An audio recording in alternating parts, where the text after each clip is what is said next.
Chers amis,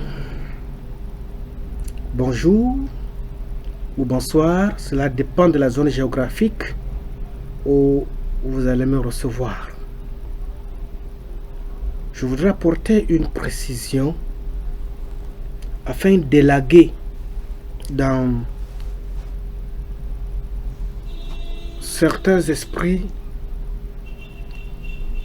le défaitisme ou bien les pensées rétrogrades, ceux qui croient toujours que rien n'est possible, ceux qui croient toujours que l'économie numérique ou bien les crypto-monnaies, c'est pour les autres, que ce n'est pas pour nous, ceux qui croient que TBC 9 c'est pour les blancs, c'est pas pour les Africains, ceux qui croient que TBC 9 c'est pour les riches qui ont de l'argent à dépenser et non un pauvre qui n'a même pas de quoi se nourrir pour dire qu'il peut dépenser 25 000 francs pour pouvoir s'inscrire au sein de la communauté.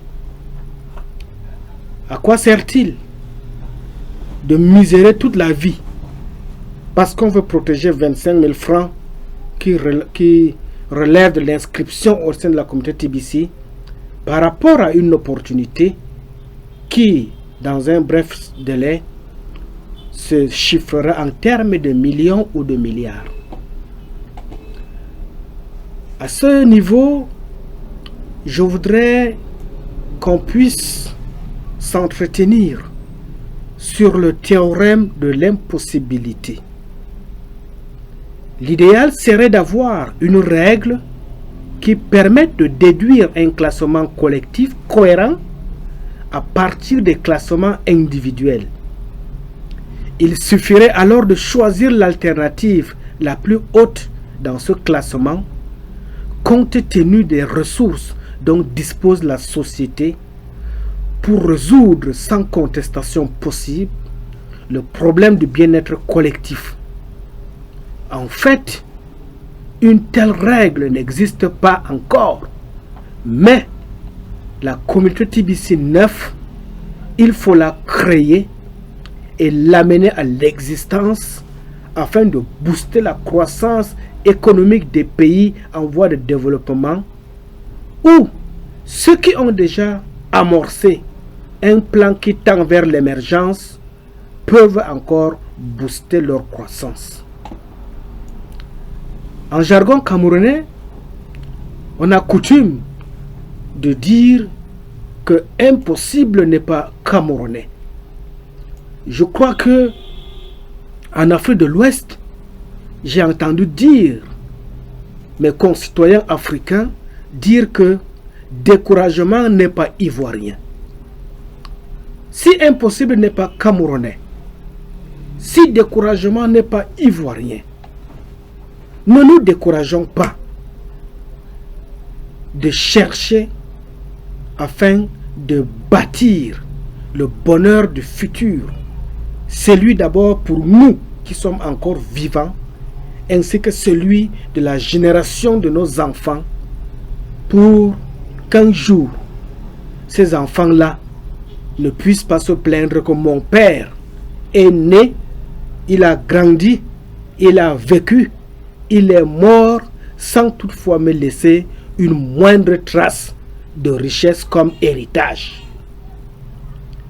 Impossible n'est pas camerounais parce que avec de la volonté, on peut obtenir tout ce qu'on veut. Avec de la volonté, on peut atteindre le bout du monde.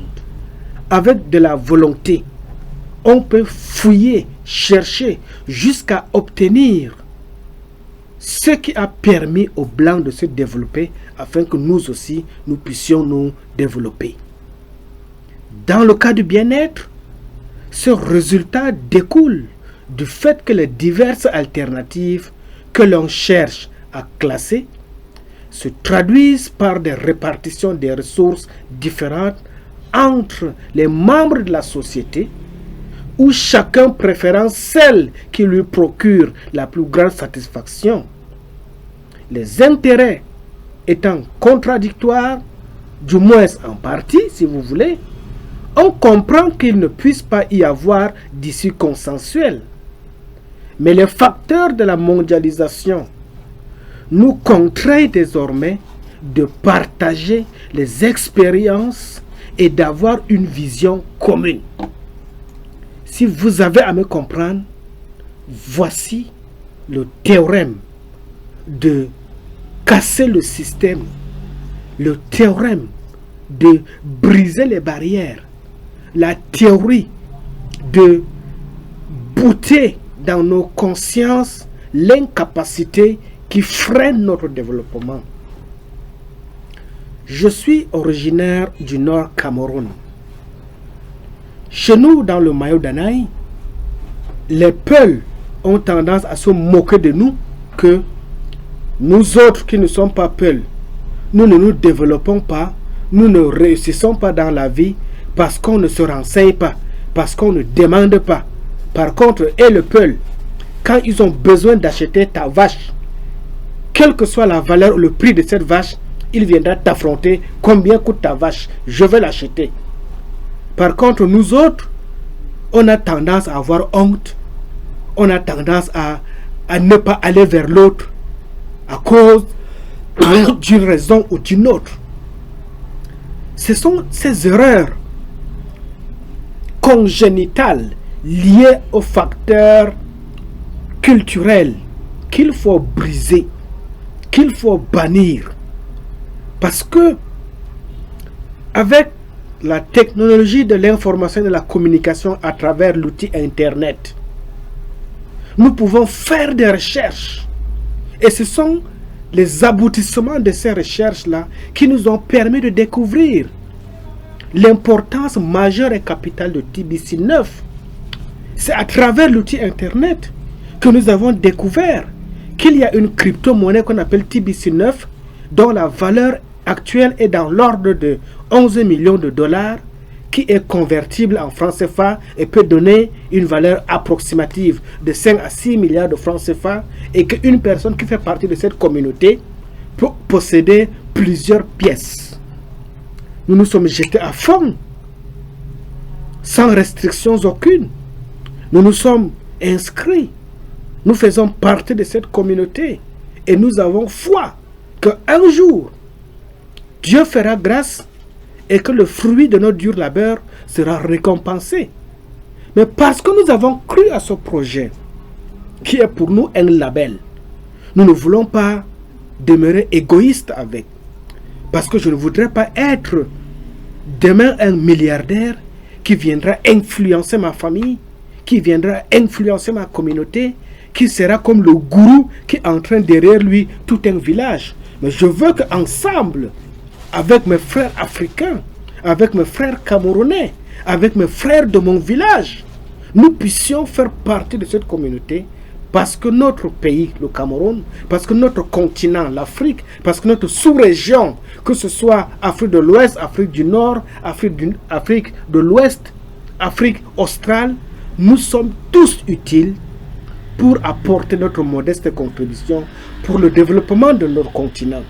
C'est pourquoi, mes chers frères et sœurs, ce label qui est la crypto-monnaie TBC9 est une réalité palpable.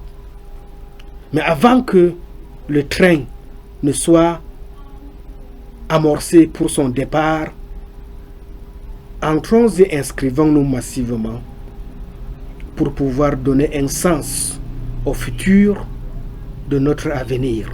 Je vous remercie.